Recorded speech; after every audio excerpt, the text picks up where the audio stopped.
remember that recent episode in which I told you that I had original information, this was from Bradenton, Florida, that the Pirates see themselves as still making their main move of the offseason between that point and opening day, meaning it hadn't been made yet.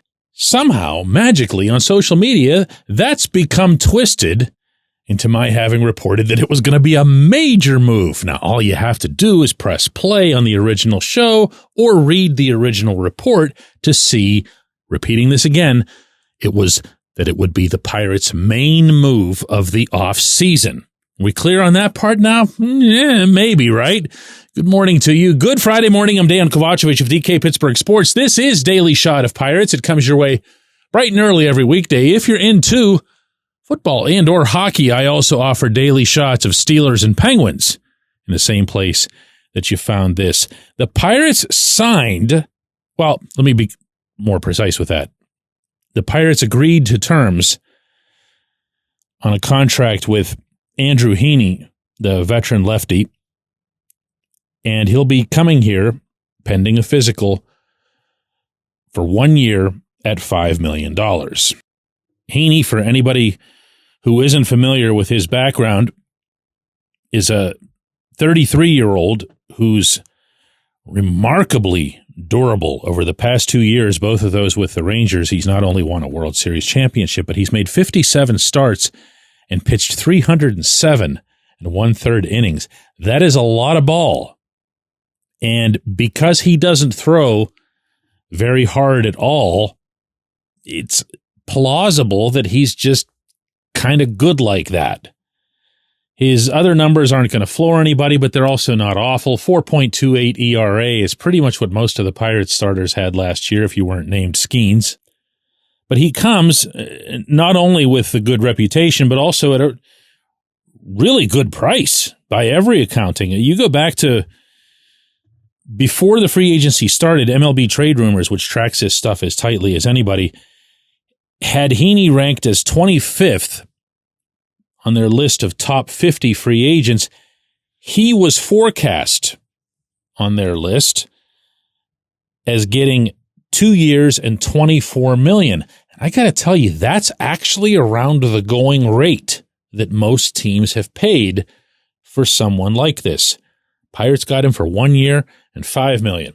I don't know how, don't really care all that much how, but they got him. He's here. He's been added. Is he the main move of the offseason? And what I mean by that, of course, is he a more significant acquisition than Spencer Horwitz was even before Horwitz's wrist issues came up? You can go back and forth on that, I guess. I could make an argument in favor of it by saying Heaney's way more expensive at $5 million compared to Horwitz still being close to major league minimum. I could make an argument that Horwitz is more significant because I was about to say he's an everyday position player, but he's not. He's a platoon guy. Or I could make the argument that Horwitz is more significant because you gave up Luis Ortiz to get him. I don't know. One way or another, it could be the main move. It might not be the main move. I can tell you that my information came in the context of finding a corner outfielder who could hit. And it was there that it was shared with me that the main move is still ahead. Pause in the program. I didn't say big move. I didn't say major move. You know why I didn't say those things? Because those things weren't said to me. What I said was main move of the offseason, because that's what was said to me.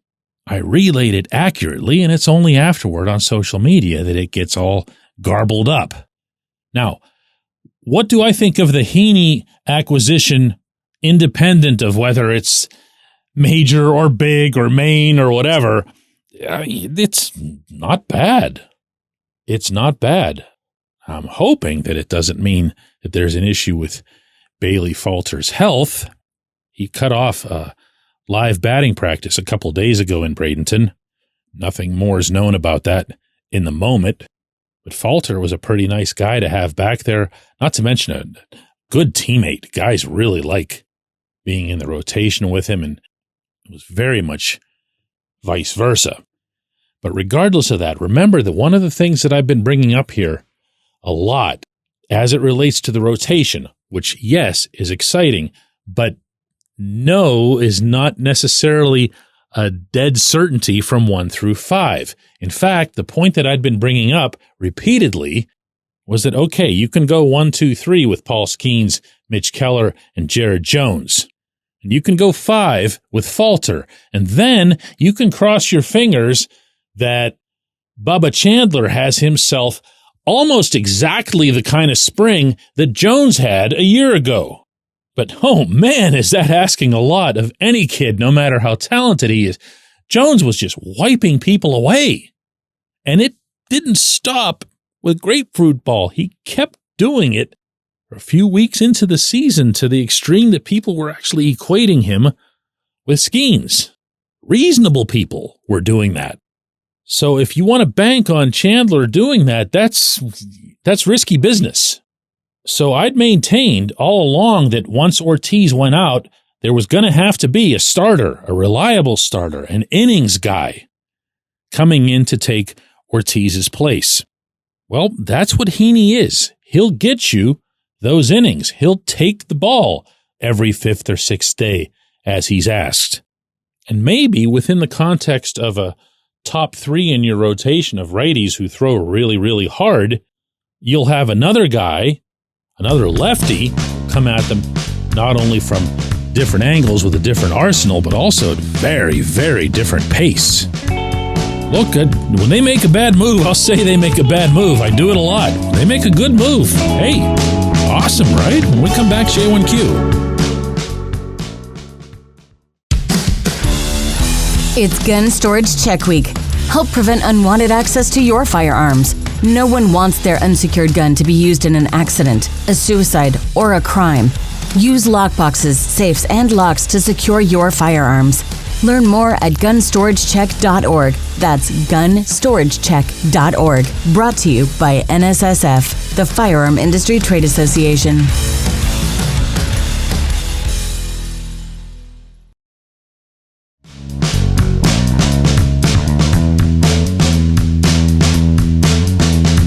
Today's J1Q comes from Jeff, who says, DK, if Andrew Heaney's a quality 4th starter, then why wasn't he signed earlier this offseason and not right before spring training?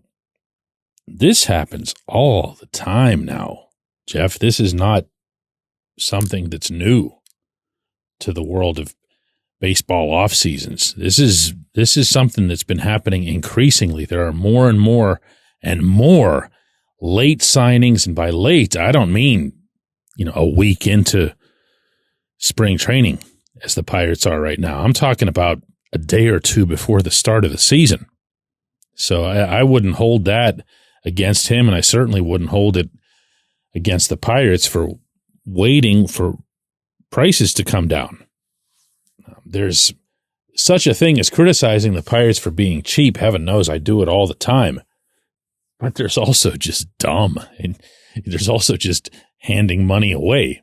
If you don't need to do it, you don't need to do it. Now, I say that, and I still go back to what I was saying earlier this winter, which is what really needed, past tense, to happen here, and I believe this ship has sailed, is a corner outfielder needed to be identified by management as their best possible fit. Not within price range, but just their best possible fit. Not the super mega stars or whatever. I mean, just some of those guys that were in the 3 years and 36 million range, that sort of thing. They needed to be identified, a short list, and go get one of them. Really commit to the 2025 season, not for perception purposes, not so that everyone can go, oh, yay, look, the Pirates are spending. No, just to have a good player in that spot, just so that you could have an outfield of Brian Reynolds, O'Neal Cruz, and good player. That's all. wouldn't have to be any principle involved in this at all. Just get a good player for your greatest position of need. What happened instead was they had, out of their two main positions of need, first base and corner outfield, they filled first base halfway by getting a platoon guy. Didn't really cost them anything money-wise. It did cost them in trade capital. They picked up Tommy Pham at 1 year and $4 million. Pham, who's got very, very little left offensively and didn't even have a good year defensively and is 37. Actually, he's going to be that in a couple of weeks, but, that's your age 37 season. So with this one, they wait out the starting pitching market. They get somebody who they have every reason to believe will get them innings and professional production within those innings. But they had two things that they needed to get done. They went halfway with one of them and not even remotely any of the way with the other. That's not okay.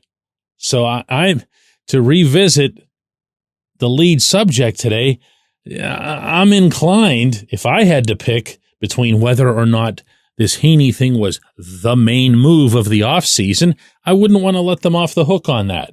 I'd still want to see something, anything related to this offense other than, boy, let's hope Jack Sawinski can turn it around. Let's hope Henry Davis rises up. Hope isn't a plan. And nor in this case does it come with an honest motivation. It doesn't. Because the hope is based on, let's hope this happens so we don't have to spend more money. I appreciate the question. I appreciate everybody listening to Daily Shot of Pirates. We'll do another one of these on Monday. Have a great weekend.